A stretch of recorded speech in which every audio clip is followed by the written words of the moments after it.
धरणग्रस्त माध्यमिक विद्यालय लोहटा पूर्व, तालुका कळम, जिला उस्मानाबाद। नमस्ते छात्रों, हिंदी व्याकरण में आज हम वाक्य के भेद कौन कौन से हैं इसके बारे में जानकारी लेने वाले हैं।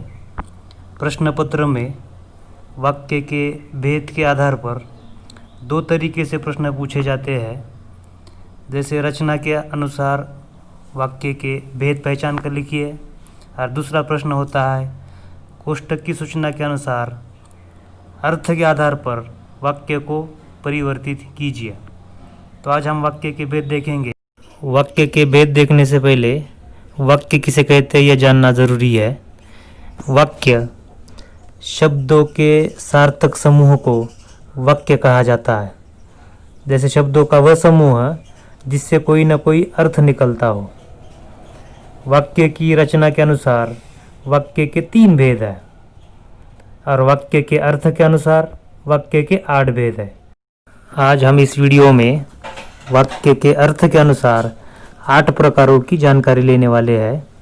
विधानार्थक वाक्य, निषेधार्थक वाक्य, प्रश्नार्थक वाक्य, आज्ञार्थक वाक्य, इच्छार्थक वाक्य, संदेहार्थक वाक्य, संकेतार्थक वाक्य और विस्मयार्थक वाक्य। यह वाक्य के अर्थ के अनुसार 8 प्रकार है। अब हम एक एक प्रकार को विस्तार के साथ देखेंगे।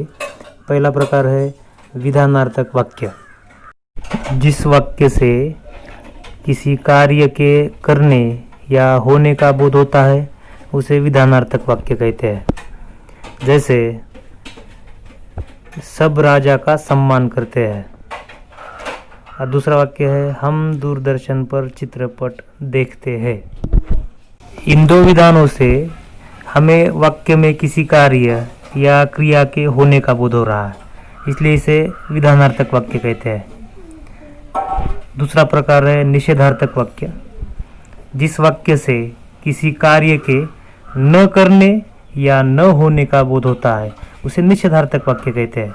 देखिए, विधानार्थक वाक्य में कार्य के करने का बोध हो रहा था, निषेधार्थक वाक्य में कार्य के न करने या न होने का बोध हो रहा है। जैसे लक्ष्मी ने आज दूध नहीं दिया। दूसरा वाक्य है मेरी गली में एक भी पेड़ नहीं है। देखिए, नहीं दिया, नहीं है, यानी कि क्रिया या कार्य न होने का बोध हो रहा है, इसलिए इसे निषेधार्थक वाक्य कहते हैं।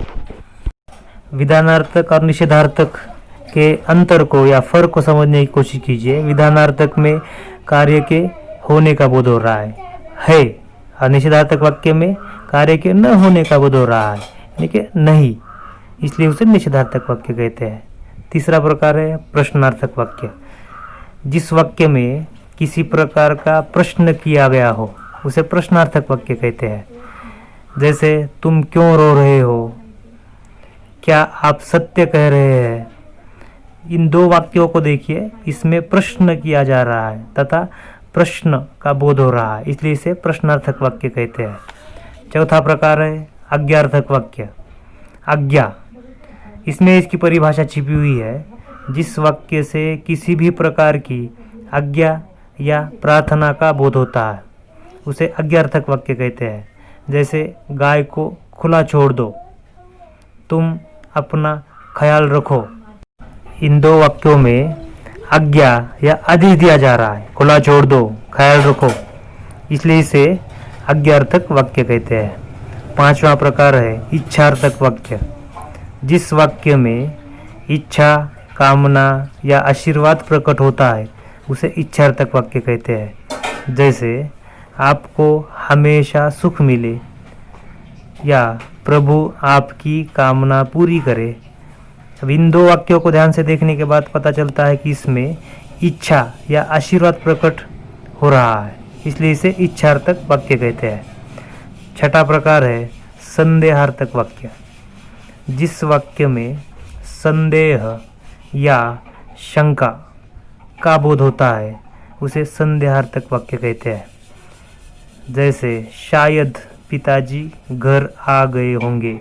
शायद, इसका मतलब क्या है कि निश्चित मालूम नहीं है, संदेह है, शक है, शंका है, इसलिए इसे संदेहार्थक वाक्य कहते हैं। दूसरा वाक्य है शायद कुछ लोग लक्ष्मी को खरीद लेंगे।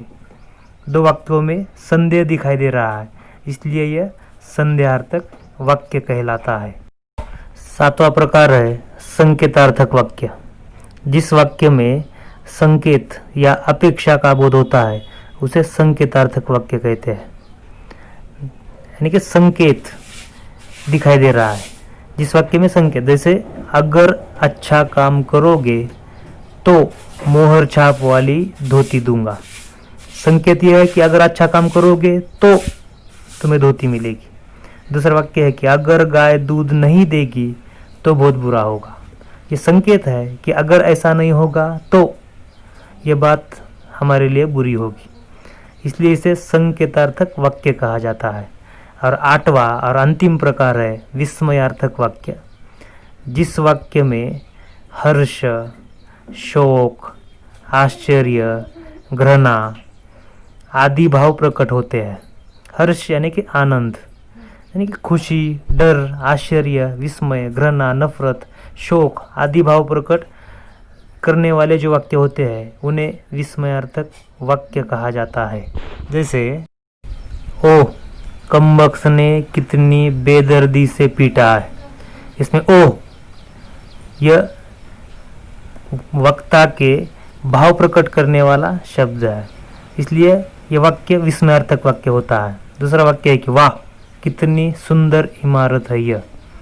इन दो वाक्यों को देखने के बाद हमें पता चलता है कि वह बोलने वाला अपने मनोविकार प्रकट कर रहा है, अपने भाव व्यक्त कर रहा है, इसलिए इसे विस्मयार्थक वाक्य कहा जाता है। तो छात्रों, ये थे वाक्य की अर्थ के अनुसार वाक्य के 8 भेद। तो आशा करता हूँ कि ये आपको समझ में आए होंगे। धन्यवाद।